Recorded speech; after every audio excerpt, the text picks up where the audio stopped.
আজি হৈ যোৱা কম্পাৰ্টমেণ্টেল পৰীক্ষাৰ ইতিমধ্যে মই এ আৰু বিখন দিছো বহু ছাত্ৰতে ডি খন লাগে বুলি কৈছে ডি এনসাৰ শিটখন লাগে বুলি কৈছে ডি কুৱেশ্যন সেটৰ এনসাৰখিনি লাগে বুলি কৈছে সেইকাৰণে মই দি দিছো ছাত্ৰসকল যেহেতু তোমালোকে আপত্তি কৰা সকলোবিলাক মই ভিডিঅ' দি দিওঁ আৰু সেয়েহে তোমালোকে চেনেলটো ছাবস্ক্ৰাইব কৰি ৰাখিবা আৰু নেক্সট তোমালোকৰ পৰীক্ষা থাকিলে এনসাৰ কি পাবা লগতে তোমালোকে পৰীক্ষা কেতিয়া ৰিজাল্ট দিব কি কৰিব লাগিব আটাইখিনি জনাই দিম তোমালোকক গ্ৰেছ মাৰ্ক দিব নে নিদিয়ে বা আটাইখিনি তোমালোকৰ সমস্যাবিলাক আমাৰ এই চেনেলৰ জৰিয়তে আমি সমাধান কৰিব চেষ্টা কৰিম লগতে এডমিশ্যন কেতিয়া হ'ব সকলোবিলাক তোমালোকে পাবৰ কাৰণে চেনেলটো ছাবস্ক্ৰাইব কৰি ৰাখিবা ছাত্ৰছাত্ৰীসকল এতিয়া আহিছো আমি প্ৰশ্নখিনিলৈকে জাষ্ট মই এনসাৰখিনিহে কৰি দিম যিহেতু আমি ইতিমধ্যে আলোচনা কৰিছো এতিয়া প্ৰথম প্ৰশ্নটো আছে 1 নম্বৰ প্ৰশ্নটো যিখন ডি সেটৰ 1 নম্বৰ প্ৰশ্নটোৰ সিটো হ'ব শুদ্ধ উত্তৰ অৰ্থাৎ p -18 2 নম্বৰৰ শুদ্ধ উত্তৰটো হ'ব b2 0y হ'ব ঠিক আছে y অক্ষৰ ওপৰত যিকোনো বিন্দু স্থানাংক তাৰ পিছত 3 নম্বৰ প্ৰশ্নটোৰ শুদ্ধ উত্তৰ যেটো আছে ইয়াৰে -1 হ'ব 4 নম্বৰটোৰ শুদ্ধ উত্তৰ আছে যেটো সমান্তৰ প্ৰগতিৰ ইয়াৰে এটো হ'ব শুদ্ধ উত্তৰ 5 নম্বৰ যেটো আছে 5 নম্বৰৰ শুদ্ধ উত্তৰটো তোমালোকে পাবা 7 সেন্টিমিটাৰ অৰ্থাৎ b 6 নম্বৰৰ শুদ্ধ উত্তৰটো হ'ব d অৰ্থাৎ x হ'ব ইয়াৰ এনসাৰ ছাত্ৰছাত্ৰীসকল মাজতে তোমালোকক 1 মিনিট এটা সময় লৈছো তোমালোক যেটো ডাঙৰ তোমালোক সিনিয়ৰ তোমালোকৰ যদি কোনোবা জুনিয়ৰ আছে অৰ্থাৎ তোমালোকৰ যদি কোনোবা ভাইটি ভন্টি বা আত্মীয় কোনো আছে তেতিয়া হলে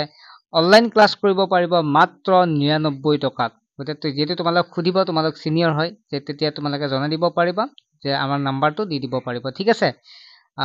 তাৰ পিছত আছিল 7 নম্বৰৰ বিটো হ'ব 5 হ'ব ইয়াৰ শুদ্ধ উত্তৰ 8 নম্বৰ যেটো আছে 8 নম্বৰ শুদ্ধ উত্তৰটো হ'ব c2 7 সেন্টিমিটাৰ 9 নম্বৰ যেটো আছে 9 নম্বৰৰ শুদ্ধ উত্তৰটো হ'ব d2 হ'ব 5/13 10 নম্বৰৰ শুদ্ধ উত্তৰটো হ'ব এটো হ'ব 50 ডিগ্ৰী 11 নম্বৰ যেটো প্ৰশ্ন আছে এই প্ৰশ্নটোৰ শুদ্ধ উত্তৰটো হ'ব 160 সেন্টিমিটাৰ স্কয়াৰ 12 নম্বৰ প্ৰশ্নটোৰ শুদ্ধ উত্তৰ হ'ব x = 6 y = 6 হ'ব 13 নম্বৰটোৰ শুদ্ধ উত্তৰ হ'ব -1.5 হ'ব 14 নম্বৰটোৰ শুদ্ধ উত্তৰ হ'ব 6.4 × 10⁻⁵ 15 নম্বৰটোৰ শুদ্ধ উত্তৰ হ'ব √2 × 1/√2 অৰ্থাৎ b2 হ'ব শুদ্ধ উত্তৰ 16 নম্বৰ যেটো আছে প্ৰশ্ন তোমালোকে দেখা পাইছে ইয়াৰে শুদ্ধ উত্তৰ হ'ব 8 অৰ্থাৎ c হ'ব c2 হ'ব শুদ্ধ উত্তৰ 17 নম্বৰ প্ৰশ্নৰ উত্তৰ হ'ব শুদ্ধটো হ'ব b twice x to the power 5 plus x³ হ'ব 18 নম্বৰ প্ৰশ্নটোৰ যদি শুদ্ধ উত্তৰ চাও তেতিয়ালে 2s = t + r অৰ্থাৎ c2 হ'ব শুদ্ধ উত্তৰ 19 নম্বৰ প্ৰশ্নটোৰ শুদ্ধ উত্তৰটো হ'ব চোৱা তোমালোকে তলফালে টানি দিবা q হ'ব অৰ্থাৎ b হ'ব শুদ্ধ উত্তৰ 19ৰ q হ'ব এনসাৰ 20 নম্বৰৰ শুদ্ধ উত্তৰ হ'ব c2 অৰ্থাৎ 1 হ'ব 21 নম্বৰ যেটো আছে ইয়াৰ শুদ্ধ উত্তৰ হ'ব b2 1/3 22 নম্বৰ শুদ্ধ উত্তৰ হ'ব b2 অৰ্থাৎ 3 হ'ব 23 নম্বৰৰ শুদ্ধ উত্তৰ হ'ব d2 অৰ্থাৎ -4 হ'ব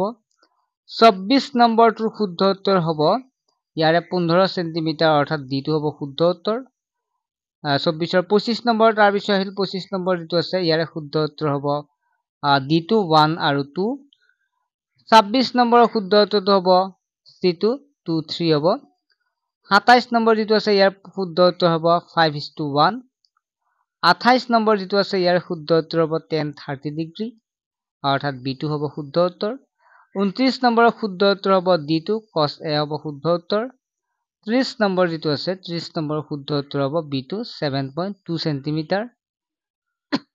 31 নম্বৰ যেটো আছে ইয়াৰ প্ৰশ্নটো শুদ্ধ উত্তৰ হ'ব 21 সেন্টিমিটাৰ অৰ্থাৎ b2 হ'ব তাৰ পিছত 32 নম্বৰৰ d হ'ব শুদ্ধ উত্তৰ √119 হ'ব সেন্টিমিটাৰ 33 নম্বৰ প্ৰশ্ন যেটো আছে তেটো আছে 25.2 সেন্টিমিটাৰ 34 টো আছে ইয়াৰে 27:343 35 নম্বৰ প্ৰশ্নটো শুদ্ধ উত্তৰ হ'ব d2 হ'ব শুদ্ধ উত্তৰ ছাত্ৰতে এইটো অলপমান কনফিউজড আছো তোমালোকে এনসাৰটো কৰিবাচোন তোমালোকে কি লিখিছা ঠিক আছে 36 নম্বৰ প্ৰশ্নটো শুদ্ধটো হ'ব ইয়াৰে যদি চাও বহুলক 2 হ'ব 37 নম্বৰ প্ৰশ্নৰ শুদ্ধ হ'ব b2 হ'ব শুদ্ধ উত্তৰ 29/36 38ৰ 1/26 39 নম্বৰটো হ'ব 22 টো হ'ব অৰ্থাৎ c2 হ'ব শুদ্ধ উত্তৰ 40ৰ শুদ্ধ উত্তৰ হ'ব 572 41ৰ শুদ্ধ উত্তৰ হ'ব b2 হ'ব 7 হ'ব 42ৰ শুদ্ধ উত্তৰটো হ'ব 3 হ'ব 43 ৰ শুদ্ধ উত্তৰ হ'ব √28 44 ৰ শুদ্ধ উত্তৰ হ'ব a - b + c - d / a 45 ৰ শুদ্ধ উত্তৰ হ'ব b2 ছাত্ৰ ছাত্ৰীসকল আশা কৰোঁ তোমালোকে বুজি পাইছা চেনেলটো ছাবস্ক্ৰাইব কৰি ৰাখিবা ঠিক আছে বাই